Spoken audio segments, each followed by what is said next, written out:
મારી ચેનલ પર તમારું સ્વાગત છે. જય શ્રી કૃષ્ણ. જીવનમાં દરેક જીવનમાં એક કુરુક્ષેત્ર આવે છે, જ્યાં મન કંપે છે, હાથ કાંપે છે અને આત્મવિશ્વાસ તૂટી જાય છે. અને એ પડે એક મેન્ટર જોઈએ, એક ગાઈડ જોઈએ, એક એવો લીડર જોઈએ જે ફક્ત રસ્તો બતાવે નહીં પણ અંદરથી ઊભા પણ કરે. આજે આપણે વાત કરવાના છીએ દુનિયાના સૌથી મોટા મેનેજમેન્ટ ગુરુ વિશે, ભગવાન શ્રી કૃષ્ણ. ભાગ 1. કુરુક્ષેત્ર બહાર નહીં, અંદર છે. લોકો માને છે કુરુક્ષેત્ર એક યુદ્ધ હતું, પણ સાચું કુરુક્ષેત્ર આપણા મનમાં છે.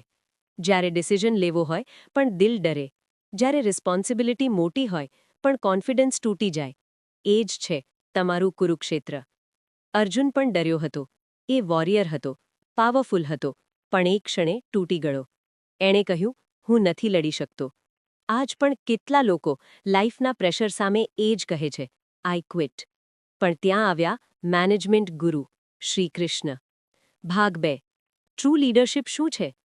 ટ્રુ લીડરશિપ એટલે શું? ઓર્ડર આપવો? પાવર બતાવવી? ઓથોરિટી બતાવવી? ના. શ્રી કૃષ્ણએ અર્જુનને ફોર્સ નથી કર્યો. તેમણે કહ્યું, પહેલાં સમજી લે તું કોણ છે. જ્યારે માણસ પોતાની આઈડેન્ટિટી ભૂલી જાય છે ત્યારે ફિયર જન્મે છે. લીડરશિપ એટલે લોકોને તેમની સ્ટ્રેન્થ યાદ અપાવવી. શ્રીકૃષ્ણએ અર્જુનને વોરિયર યાદ અપાવ્યો, તેણે ડ્યુટી યાદ અપાવી, તેણે પર્પઝ યાદ અપાવ્યો. જ્યારે પર્પઝ ક્લિયર થાય ત્યારે ફિયર ગાયબ થાય. ભાગ 3.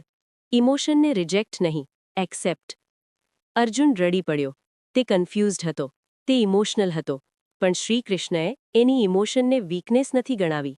આ છે ઇમોશનલ ઇન્ટેલિજન્સ. આજના મેનેજર કહે, બી પ્રોફેશનલ, પણ શ્રીકૃષ્ણ કહે, બી હ્યુમન. તેમણે પહેલાં સાંભળ્યું, પછી સમજાવ્યું, પછી વિઝન આપ્યું. એક સાચો લીડર પહેલાં દિલ જીતી લે છે, પછી યુદ્ધ જીતે છે.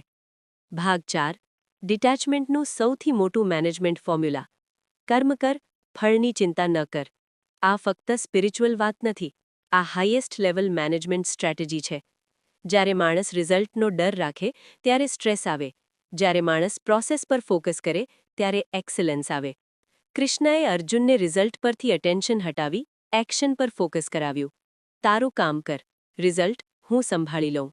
આવો ટ્રસ્ટ જો લીડર આપે તો ટીમ અશક્યને પણ શક્ય બનાવી દે. ભાગ 5. Strategy plus timing.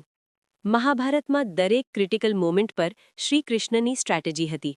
ભીષ્મ સામે પ્લાન, દ્રોણ સામે ડિસિઝન, કર્ણ સામે ટાઈમિંગ. મેનેજમેન્ટ એટલે right action at right time.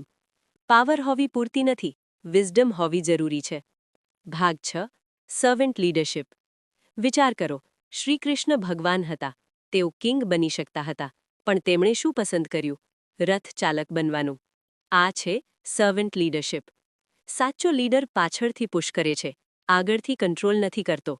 તેઓ કહેતા નથી, મારા માટે લડો. તેઓ કહે છે, ધર્મ માટે લડો. Emotional climax. કલ્પના કરો, જો એ દિવસે કુરુક્ષેત્રમાં શ્રીકૃષ્ણ ન હોત તો અર્જુન શું કરત? શાયદ ભાગી જાત, શાયદ હિસ્ટ્રી બદલાઈ જાત. એક સારો મેન્ટર ફક્ત સ્ટ્રેટેજી નથી આપતો, આત્મવિશ્વાસ પાછો અપાવે છે. શ્રીકૃષ્ણએ ફક્ત યુદ્ધ નથી જીતાડ્યું, તેમણે એક તૂટેલા વોરિયરને ફરીથી જીવંત બનાવ્યો. તમારા જીવનમાં પણ ઓફિસ એક કુરુક્ષેત્ર છે, બિઝનેસ એક કુરુક્ષેત્ર છે, ફેમિલી પણ એક કુરુક્ષેત્ર છે. પ્રશ્ન એ નથી કે પ્રોબ્લેમ છે કે નહીં, પ્રશ્ન એ છે કે તમારા અંદરનો કૃષ્ણ જાગ્યો છે કે નહીં. જ્યારે તમે ફિયર સામે ઊભા રહો છો, જ્યારે તમે રિસ્પોન્સિબિલિટીથી ભાગતા નથી, જ્યારે તમે રિઝલ્ટ છોડીને ડ્યુટી પર ફોકસ કરો છો, ત્યારે તમે કૃષ્ણના મેનેજમેન્ટને ફોલો કરો છો. Final message. દુનિયાના મોટા બિઝનેસ સ્કૂલ લીડરશિપ શીખવે છે, પણ હજારો વર્ષ પહેલાં એક મેનેજમેન્ટ ગુરુએ human psychology, strategy, emotional intelligence, leadership, decision making બધું એક જ ડાયલોગમાં શીખવી દીધું. એ ડાયલોગ છે ભગવદ્ ગીતા, અને એ ગુરુ છે ભગવાન શ્રીકૃષ્ણ. જો જીવનમાં કન્ફ્યુઝન હોય, ગીતા ખોલો. જો ફિયર હોય, કૃષ્ણને યાદ કરો. કારણ કે સૌથી મોટા મેનેજમેન્ટ ગુરુ કોઈ કોર્પોરેટ ઓફિસમાં નથી જન્મ્યા. તેઓ જન્મ્યા હતા ધર્મ, કરુણા અને સત્ય માટે. અને આજે પણ જે વ્યક્તિ પોતાના ડ્યુટી પર ફોકસ કરે છે, ફિયર છોડે છે, પર્પસ સાથે જીવે છે, એના જીવનમાં કૃષ્ણ જીવંત છે. જય શ્રી કૃષ્ણ. તમને જો અમારા વિડીયો ગમતા હોય તો લાઇક, શેર અને સબસ્ક્રાઇબ કરતા જાજો, જેથી અમારા વિડીયો તમારા સુધી પહોંચી શકે.